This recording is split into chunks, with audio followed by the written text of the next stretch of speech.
my fearless friends, another wonderful episode, number 4, special episode number 4.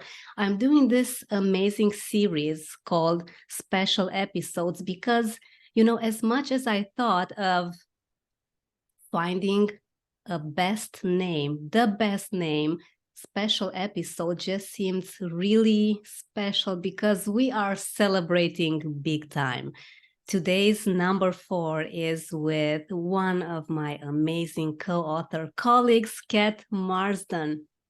What we're going to do today is go into the world of Kat and see how was it for her to write in our amazing and blessed project, the Imperfectly Perfect Campaign book series. And I know you have been seeing me talking on social media about this, and you'll see more of it. It's how life is, and I'm so happy that you get to experience my joy, our joy, the Imperfectly Perfect Campaign amazing community along with Glenn Marsden that is giving so much to us, to everyone. So before we even start today, I want to invite you to come into our world because you see me that excited. You see my colleagues, my co-author colleagues that excited because it's magic happening. Beautiful things have been unfolding and it has been cathartic for us, for me. And when I say cathartic, I say it's the least because I know that amazing things are yet to come. And looking back to a few weeks, a few months ago, if you would have told me that I feel so at peace and so me on this date, the 31st of August 2023, I would say I still have so much healing to do. I still have so much processing to do of my past, my experiences, my traumas. But here I am, hurting less and less, feeling so blessed to be able to share this amazing journey with you. A bit about my amazing guest that is going to do most of the talking today, Kateria Marsden. She is a distinguished money mindset coach specializing in working with first and second generation immigrants. With a profound expertise in subconscious reprogramming, Kat empowers individuals to transform their relationship with money and rewrite their money stories, ultimately paving the way for the success they aspire to achieve. This is amazing. And before we even got to start our recording, I was just asking Kat, well, how do you do it all with kids, a business, co-author, and everything else that you have going on? It's truly amazing. And just look at us women, how many amazing things we get to do all at once. Welcome, Kat. It's such an honor to have you here with us today. Well, thank you. Thank you for amazing introduction. Thanks. I'm really excited to be here. It's my pleasure, Kat. And I am truly curious to know, how was it for you to have your story written in our amazing book series, The Imperfectly Perfect Campaign? When you asked me that questions earlier, I honestly I spoke to Glenn and I go, I honestly do not know how to answer this one. How was it for me? It like if you asked me 6 months ago, well, Glenn did ask me 6 months ago, do you want to be in my book? And I said, hell no, no way, I'm not being in your book. Like the last thing I want to do is to be visible. Like I think that's fitting with your the story of your podcast. Like that's the first fear that comes up is like fear of being seen. I'm like, heck no, I do not want to be seen. I'm happy doing my things. I'm happy supporting you behind the scene. I do not want to be in the spotlight. I do not want to be any part of this. I hate spotlight. I feel so awkward. No, heck no, leave me alone. I did tell him to fuck off, leave me alone. And then he went on, he doesn't care. He just went on doing his own thing. And all you guys have come on board. And then he asked me again, he goes, now, do you want to be in my book? And I'm like, And by that point, I've done some inner works, and I know that the only way I'm gonna get past this is by doing it. Fine, I'll do it, but I'll do it at my own pace. Leave me alone. You tell me when the deadline is, I'll get it done by the deadline, but freaking leave me alone. Yeah, so yeah, doing it is terrifying, but I think because, well, I live with the high achiever, I had to be once, I guess, you live with the someone who's always constantly on the go, and always trying to do this and that all the time. It rubs off. It really does rub off. And also his energy, his excitement for this book. I'm like, you know what? Yeah, all right. We can do this. Let's do this. Wow, I really love the honesty, Kat, because I can imagine that all of this excitement basically pulled you in. You had no chance of escaping, right? No, no. And you know what? And this I touched on this a little bit in the story that was written is, I didn't, I think I grew up a very different person to like from growing up in Bangkok and going to school. Like one of the comments that moms always get coming home from the teacher is like, she talks too much. Like, I move her around the room and she just talks to the person next to her and she gets her work done, but her friend doesn't get anything done. So, she's a distraction. But then when I was 13, I moved to Florida from Bangkok. And, growing up, I learned English. I know how to read and write, but I never had to use it. And, everybody else looks different than me. So I'm like, okay, what? I don't want to speak up. I don't want to be seen. I just want to blend in the background, pretend I'm not even here. So that fear of being seen is, gosh, how old am I now? I'm not going to say, but it's been embedded for far too long, for decades. And it's then, you know what, to pick on that scab, it's quite scary.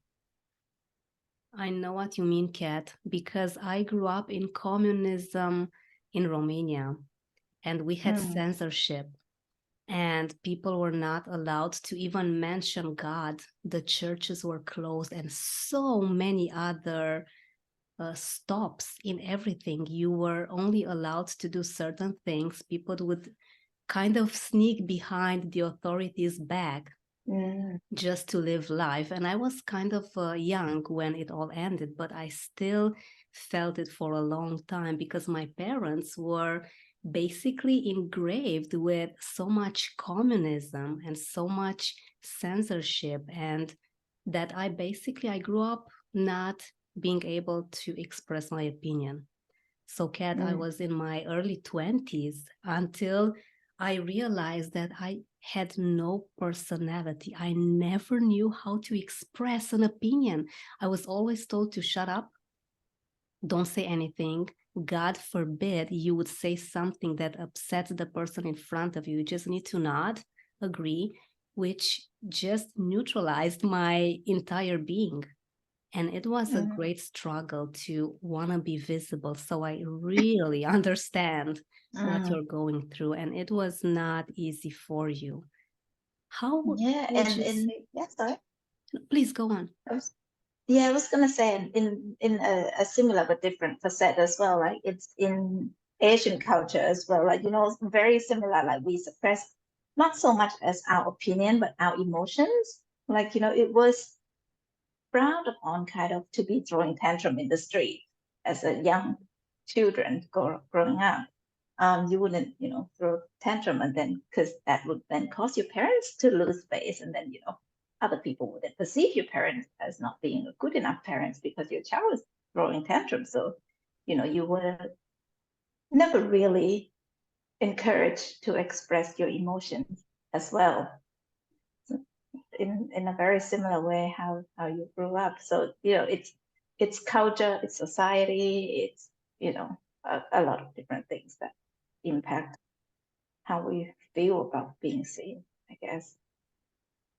And was it also maybe a bit of people pleasing on your end? Oh, 100%. 100%. 100%. It's like, that seeking of, approvals and external validations. If I say no, will they not like me anymore? I want to be part of the in crowd. So, I've got to go with the flow. Don't rock the boat. Wow, I really am so grateful that you are sharing this, Kat, because so many of us, we grew up with censorship and maybe we just don't even know it. Maybe we just take the reality that we are in as, okay, this is my life and I can't change it. I cannot do anything to change it. It's how it is. And I know this because as a narcissist, I used to have really strong narcissist behavior in such many relationships with the people that I cared about. And I only knew that, okay, I need to hurt them. This is how reality is. I cannot change it. It's basically when you get up, it's the sun going up, and this was my reality. I mean, you could not change this. So I'm so happy that you're sharing your story, Kat, because through your words and through your voice, you will get people to see that if it hurts, it means that they need to make certain changes. And it's a work in progress every single day. It's not like one day you wake up and things are perfect. It's a lot of work behind. But when someone like you comes and shares your story, it's really so impressive, Kat. And I wanted to ask you, were there any challenges when you began the writing process? How was it? Oh, the whole way through the challenges. Like, it was really hard. I think we all have different stories of our lives that, you want to share, or how you're going to package it up in one chapter. What part of your life do you pick to share? Like, I could maybe share about my parents' divorce, maybe share about, how I grew up in Thailand, then moved to America, then moved back again, and how that impacted me. Like, and then, or how I came over to Australia all by myself, didn't know anyone. I could share about that part, like, and there's so much because, I've been on this earth for a pretty long time and have accumulated a lot of things. But it does take a lot of, sitting down and reflecting on which story do I really want to share. Wow. And this just means that maybe, Kat, you'll have your own book because you have so Oh my many things God, to share. one challenging enough. But you know what? Writing it and getting the story out makes it even more real. Because, sometimes like through this process as well, and I think it's still something I still need to work on, is when I start reflecting, I realize that there are some parts of my memory that I can't remember all that well.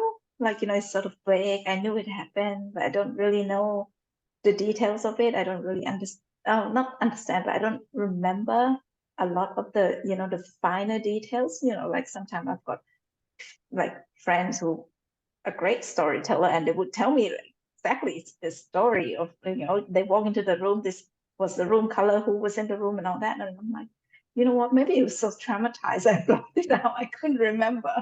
Like, I remember what happened. I remember how I felt, but I don't remember the details of it. And that was hard as well, because some of them were quite confronting. Wow. I'm so happy that you say that, Kat, because we want to invite the people watching us and our listeners to come join us in volume 2 of this amazing book. But my fearless friends, please be mindful. It's not like a walk in the park. As you are hearing No. Kat explain it, it's quite a challenge because you kind of need to go back and get the lessons, because I've noticed that the more you learn from what happened back then, the more you heal. So, Kat, can you please tell us what's the biggest lesson that you got from this amazing experience? You know what? Like you said, it's not a walk in the park, and it's not all, sunshine, rainbow, and unicorns throughout this journey. But really it does. Like, unless you unpack your trauma, unless you unpack the past, you can't really move forward. Like, you might notice yourself, like things we do, like, 95% of things that we do is unconscious. Like, we breathe, we walk, we move, we drive. Sometimes, you drive the car, you got to where you wanted to go, and you might not know how I got there. Like, the body just moves. And, unless you make the unconscious conscious, you're just gonna still, be stuck in the same loop. And some habits that you formed might not be so helpful. And if you want to grow or, become a better version of you, you really need to go back and visit the past. And that was, I won't say painful, or it was, okay, it was painful, but it was helpful. I can imagine there was a lot to unfold because, as you just said, moving from one place to another, it impacts us. Although we maybe sometimes want to appear that, yes, it's great. Of course, I'm moving to a better place, a better life, but it takes a toll on us. I know because I also moved to Belgium from Romania a few years ago. And as much as I enjoyed the culture and how clean everything was and organized in Belgium, I had a really tough time adjusting to the culture. And it's really important that we just take a step back sometimes and see, okay, what's next? What's next for me? How can I truly adjust? How can I accept everything? And Kat, since you've moved to quite some places, what was the thing that most impacted you in this journey, from the people that you met, from all of the culture that you needed to adjust to? How was it? Yeah, I think what really solidified for me is that I didn't really know who I was or who I wanted to be. So moving from, one country to another, it's subtle, but you lose a part of your identity in the process. And when I moved from Thailand to Florida, I sort of left a part of, like, the Thai cat at home, because I didn't know who I needed to be to fit into, the American world. And then I sort of acclimatized, right? Like, you make up a new identity of who you are. And then when I had to move back, I didn't know who I needed to be again in Thailand to fit back in the culture. It was like, a home culture shock, I suppose. Like, I got back and I'm like, okay, I don't know what to do here. Like, I know it is home, but I don't really fit in. What do I do? And it is a journey. And then, once you moved again, I moved again from Thailand to Sydney. I think that was a bit easier because partly it was my choice to move, whereas the first two times wasn't really my choice. And I think that last move, it was easier because it was my choice, and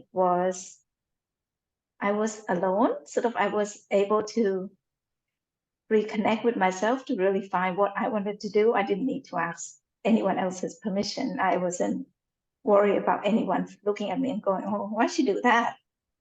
So I think with all those moves, the most important thing is to really be in touch with who you are, so that you can stand in your power and not waver with whatever that culture takes you, or whatever happens. You know who you are, and you know your values. I'm so happy that you shared that. As you said at the beginning, you had no idea who you were back then, and this pretty much helped. So it's using what you have to your advantage. So, Kat, how are you feeling now? Besides feeling relieved that you have the book, you have your chapter in the book done. How do you feel in terms of healing, in terms of you looking at being more visible now? How is it for you? You know what? I still go, do I really have to? Like, but I think that's still, it's a healing is a process. Like, it's a journey, and I don't to be honest, I don't really think one can heal fully.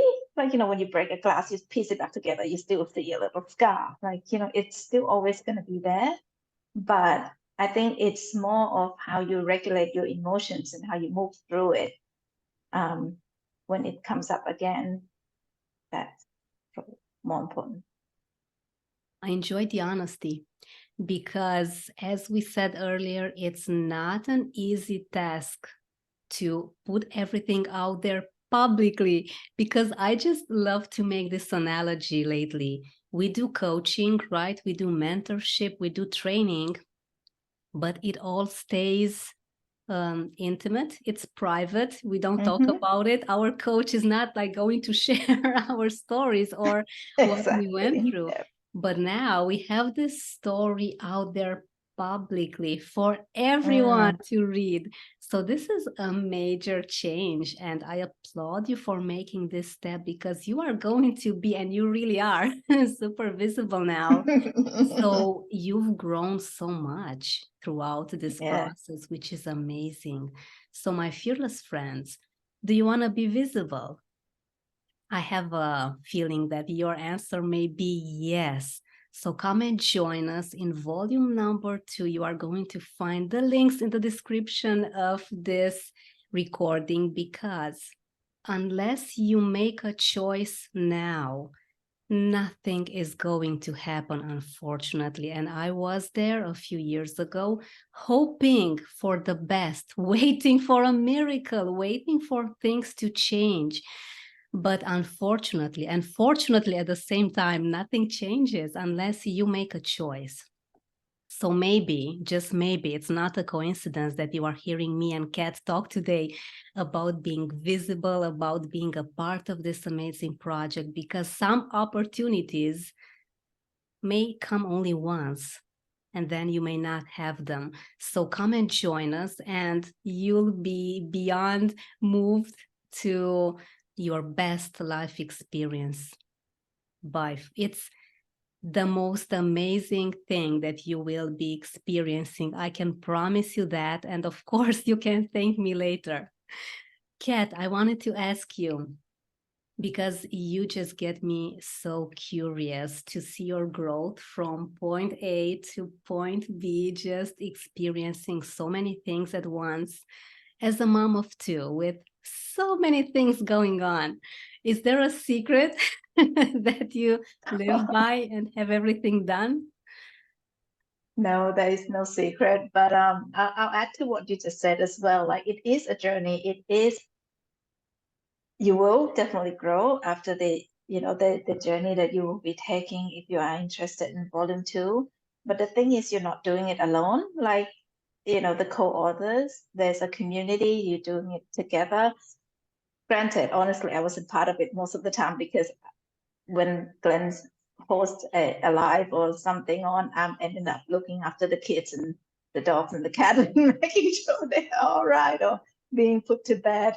So I wasn't really part of that community, but I get a secondhand community and advice and support from Glenn offline all the time. So you're never gonna do it alone. It is scary. It is confronting, but it is an amazing process, and all the co-author, we're all supportive of each other, and Glenn's is sometimes I think he gives more to you guys.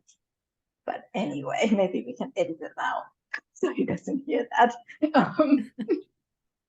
But there is really no secret. It is a partnership Glenn and I have. We support each other and we try to make it work.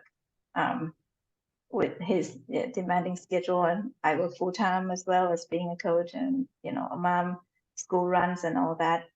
You get the help where you can, and you know what? You've got to give yourself some grace too. Like, we're not superhuman. We do the best that we can, and yeah, some days I snap at the kids, some days I snap at Glenn, but you know what? At the end of the day, we know we love each other, and we're just doing this thing called life together. So we're just gonna have to help each other through it and give yourself some grace. You don't have to be 100% all the time. You are so right. And I just love your really calm and sweet energy. I so appreciate this. And it's very relaxing and so healing. I'm sure that Thanks. everyone listening is feeling so inspired because you have so many things going on. Yet, as you said, you love each other. There may be days when you feel like, oh, I just want to get through the day. But it's about supporting each other. And I respect that so much about you and Glenn. You are in an amazing partnership. As you said, figuring out this thing called life. And I wanted to ask you, Kat, what impact do you hope that your story will make in our amazing book? Oh, that's a big question. I think one of the things as well is like lately there's been quite a bit more, but maybe because I'm sort of in that world, but we don't see a lot of Asian representations, like, even in the coaching world or even in like, a business world. Like I turn up to work sometime and sat in a meeting around a group 10, 12 people, and I'm the only woman, or an Asian woman at that, or an Asian period in that meeting, or, in at my workplace. And if you look outside of just my workplace, it's like, less than 2% of women are successful. And, and even less than that are women of color. So, I just thought if, I share my story, people see my growth, and maybe that would inspire them to do something.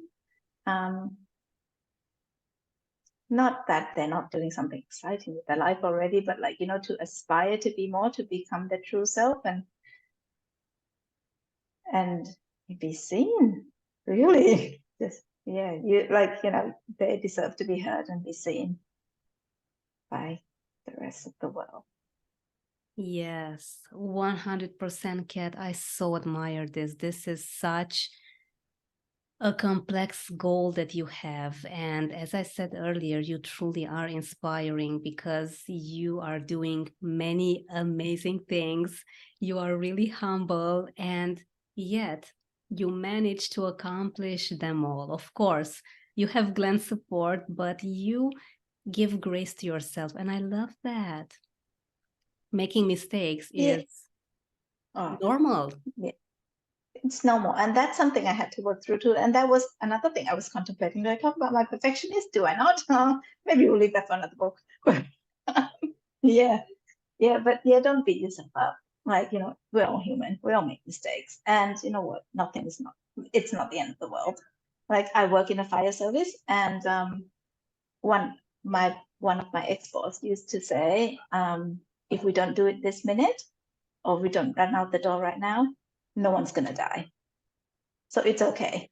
It's okay. Take your time, calm down. No one's gonna die. We're not the firefighter. If we don't go now, no one dies. I love that.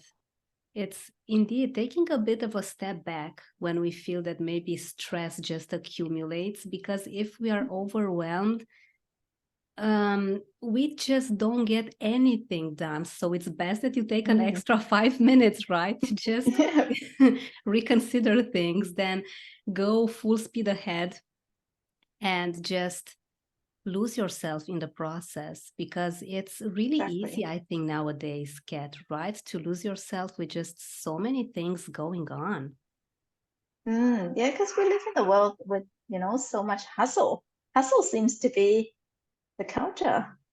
You've got to be on the go all the time. Like, social media, especially, you don't catch someone's attention in the first 2 seconds, they're gone. Like, really, just slow down a little bit.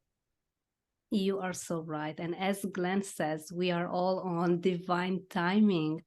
So the energy is everything. What we put out there just comes back to us. So let's put something of value, something that nurtures us before anything else, and then the community around us. And you mentioned perfectionism, Kat.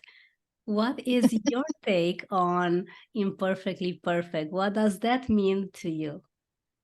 You know what? When Glenn came up with that phrase, that imperfectly perfect, I'm like, let's just give everyone permission to be imperfect. That's perfect. Like, no pun intended.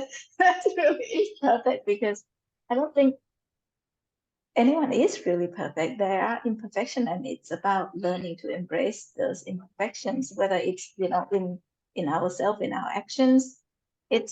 Life is messy. Like, it doesn't, we don't need to add to the messiness. Just be who we are, and That's wonderful, Kat.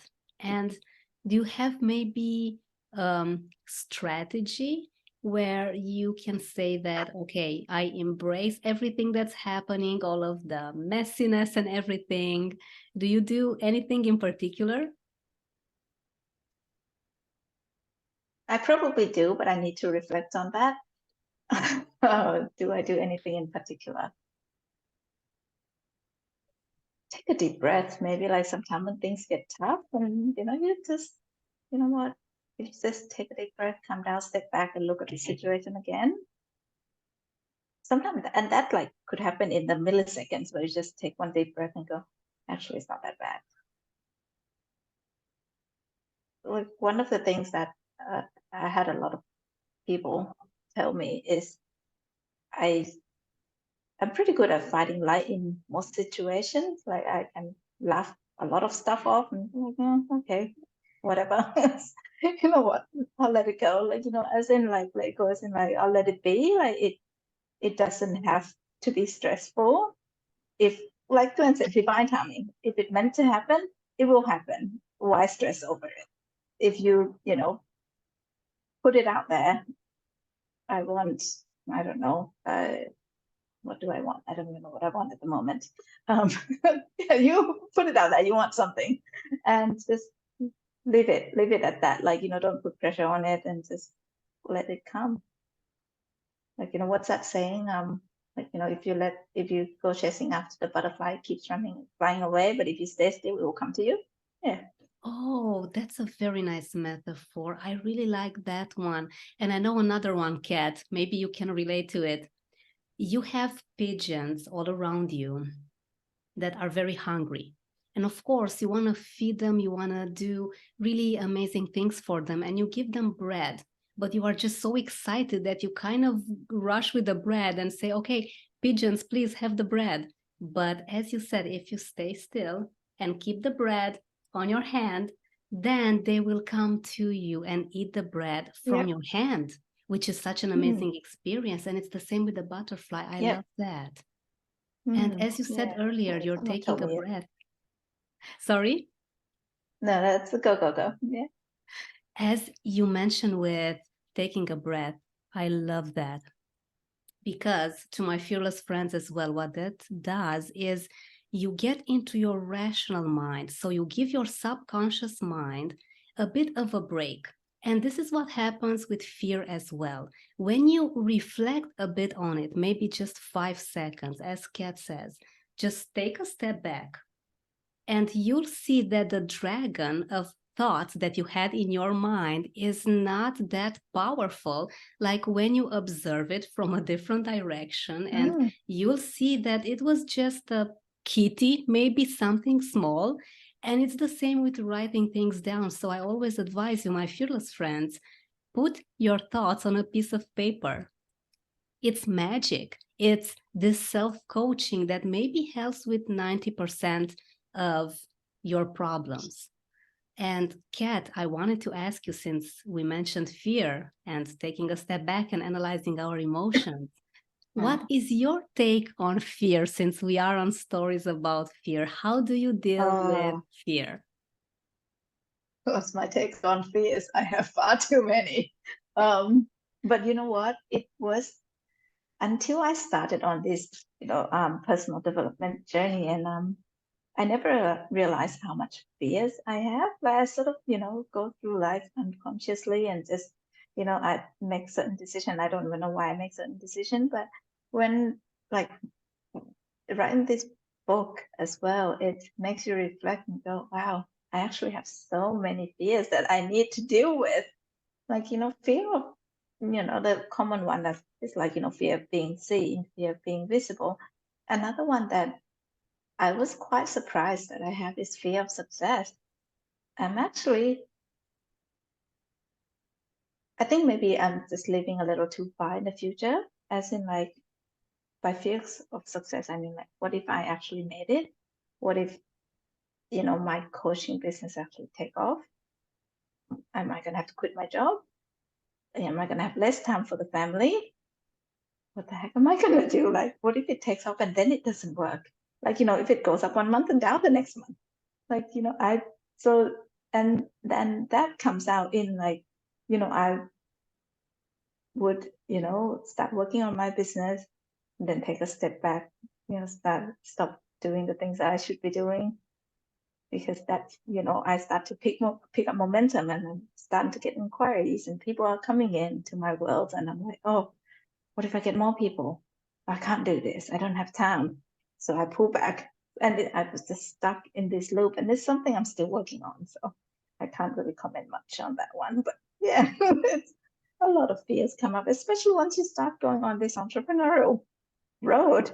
There's fears in every single step that you do. And it's like, well, one day at a time. What do I do today? Oh, yes, Kat. And I am so happy again that you are so honest and so transparent. And it's how life really is. All of these fears that you mentioned are, of course, really valid, so natural, very normal. And they all basically translate to fear of the unknown because we have no idea what's going to happen, whether it's good, whether it's bad. Although we humans, and it's such a paradigm, we have this need of diversity, of surprise, but we really love our comfort zone more than anything. Of course, we are curious, we want to learn, we want to go out there, but when it comes to leaving the comfort zone, it takes time. So I'm so happy that you are sharing this openly. And what I do, because this fear of success is extremely common, I do not believe that there's one single entrepreneur out there that says that, no, I'm ready for success, give it to me. Well, they may say it rationally, but let's face it, your subconscious mind feels like hiding under the bed, under a rock. I don't want to deal with all of this unknown. It's taking one day at a time. What I do, Kat, as a fear specialist, and maybe it can inspire you and anyone that is listening to us, is to not think things through. I don't overthink anything. Kat, I do it. I make millions of mistakes in a week. And it's like my journal with mistakes is humongous. But it helps to get things done because I've basically told myself that, as you said earlier, mistakes are normal. I'm not going to think about it anymore. I know that next time I'll do better.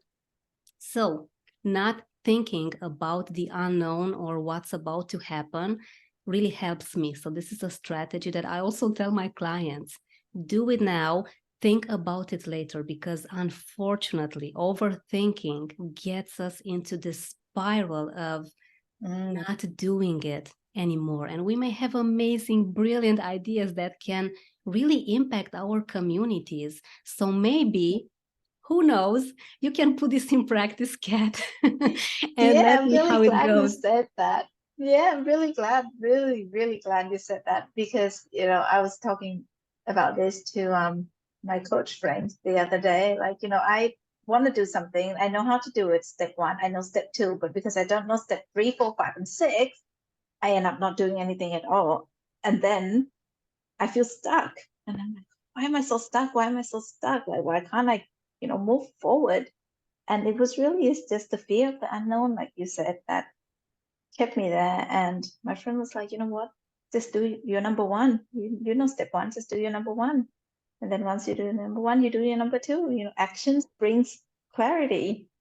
But unless you take that action, you're never gonna find the clarity, and you're just gonna continue being stuck. I'm like, I so enjoy what you just said. action brings clarity, because the reality is, Kat, as you said, we have no idea how to do something, especially if it's the first time. We would like to, of course, we would like to know all the steps, but it's impossible because there are just so many unknowns. Life is so unpredictable in so many ways that as much as we prepare for it, and I realized that, okay, I don't really care what's happening out there. I'm just so focused on me. And maybe in a way, my narcissism behavior was making it a bit easier, in a way to just focus on me. I'm kind of, using all of the past traumas to my advantage. But That's it good. gave me, I mean, we just gotta do what we gotta do, right? But when we focus on us, and as you said, I'm enjoying this so much. And my fearless friends, follow Kat's advice. Do the first thing, the number one step that you can do with the resources that you have handy right now. And you'll see, as Kat said, that you'll get clarity with action. You will see that things just unfold in such an amazing way later on. This is such a brilliant conversation, Kat, that I cannot believe it's almost been an hour.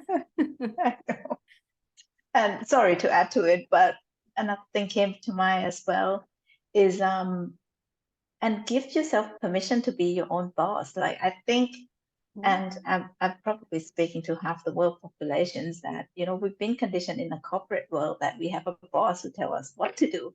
This is what you do, and this is what you do, and this is when I need it by.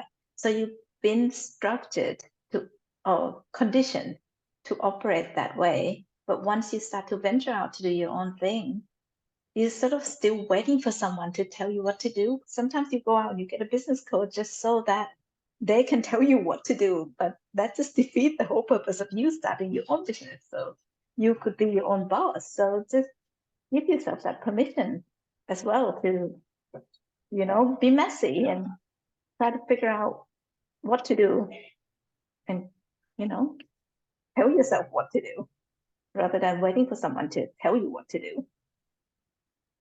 That's awesome. And I'm going to put this in practice to be my own boss. I love that, because we kind of, as much as we go about, of course, we need help from other people.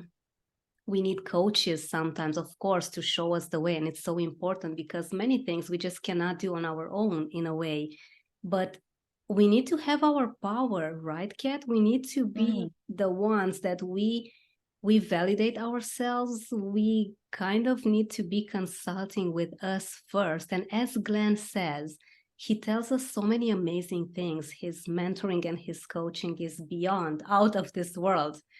But he always says, see how that feels with you, because you need to have your power. And I love that you said that, Kat. We don't even know how we end up in a certain position.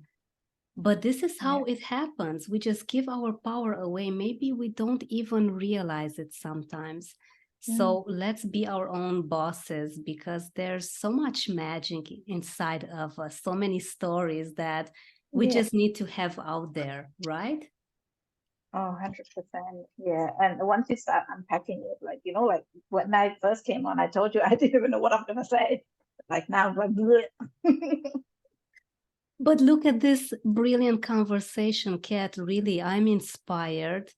I am so happy to see how transparent you are. This is nourishing, and this just shows me that I'm on the best path ever, just being me, doing life as best as I can. We all do that.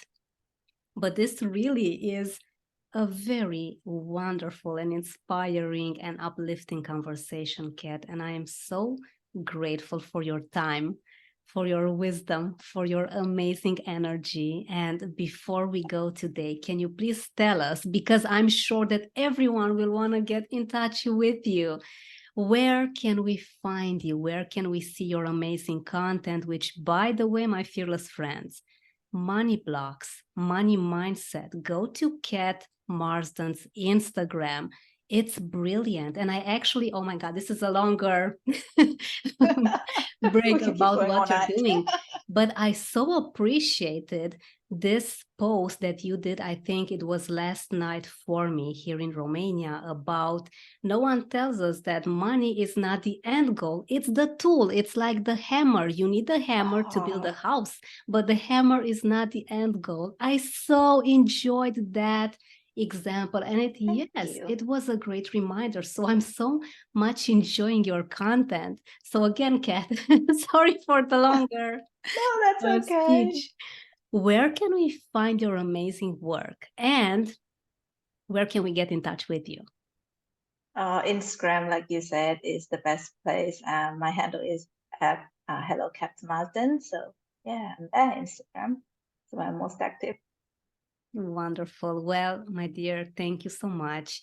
I cannot wait to read your story in our Imperfectly Perfect campaign book series, volume number 1. And for our fearless friends that I'm sure you are really curious by now, you are going to find the link in the description of our episode of where you can register your interest to get your hands on this beautiful work of art, book of the hearts, book of the souls, as I love to call it. This is such an amazing, beautiful community and project that we have all put all our energy in.